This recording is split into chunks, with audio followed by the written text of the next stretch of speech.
A day after Kenya marked a year since the Westgate attack, and experts are giving messages of hope to a woman who lost her voice during that attack. Doctors say Susan can still regain her voice if she gets the right treatment. But as Catherine Omwanto reports, such specialized treatment won't come cheap. When Susan Njuguna was rescued from Westgate on the 21st of September 2013, she had no physical injuries that she could speak of.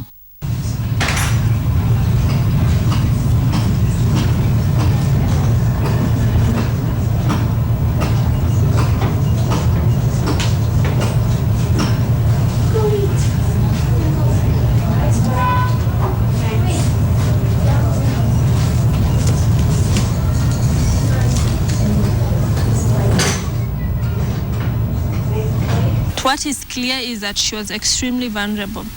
Her inner resources to cope with any trigger seems to have been exhausted at that point. So if something was going to trigger her, it could have been still, whether it was going to be her speech or her memory or something else.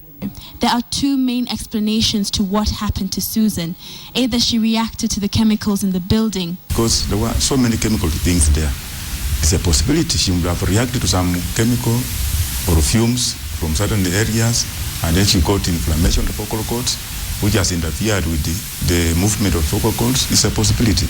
Or the more likely explanation is that Susan is going through post-traumatic stress disorder. So some people react differently. Some people can lose their voice because they don't want to talk about it, what happened. It is imprinted in the brain, they don't want to talk about it. So the normal way to process a decision takes about 24 milliseconds. But when there is danger, that process is halved for purposes of safety. So it goes to around 12. In that process, some data gets lost, whether it is memory loss, whether it could be your mobility, whether it could be a speech. So things get interfered with because the process is half, so that the chemicals or concentration for protection goes to the essential parts of the system. Since KTN aired Susan Njuguna's story on the 14th and 21st of September, many Good Samaritans have come out with possible solutions. One even suggested an electrolarynx. So even if psychology, even if you put the electrolarynx, it will not do anything. It will just be there. Because you need to get the force, the pressure, the sound, the vibration from your lungs to come and to stimulate the vocal cords, which the larynx has. You have to stimulate it to boost sound, to sound for it to vibrate. You can now maneuver it, produce the sound.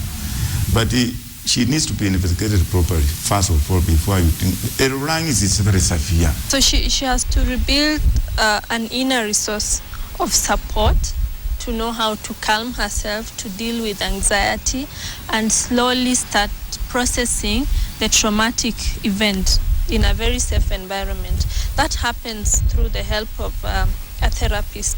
But also therapy does not just remain within that session you're with a therapist, but also as she goes home, are there triggers, and is she able to manage to deal with those triggers? And triggers come from senses. What did she hear? What did she see? What did she touch? And such things, if she tested anything at that time, those are things which are now coded to the traumatic event.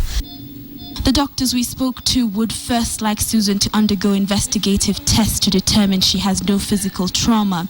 At Kenyatta National Hospital, investigative tests at the ear, nose and throat clinic and a neurological scan could cost up to 20,000 shillings before treatment. The fact that she has not recovered her speech, and of course there'll be more medical tests to be done to see if there's any other neurological damage, is mainly that the system has not recovered and it's stuck in that process of state of danger. And so she will require a lot of support, first to relearn how to be safe, and to start processing little information with time in a safe environment, so that the system starts learning that Westgate is not happening again. because that is what is happening to our system.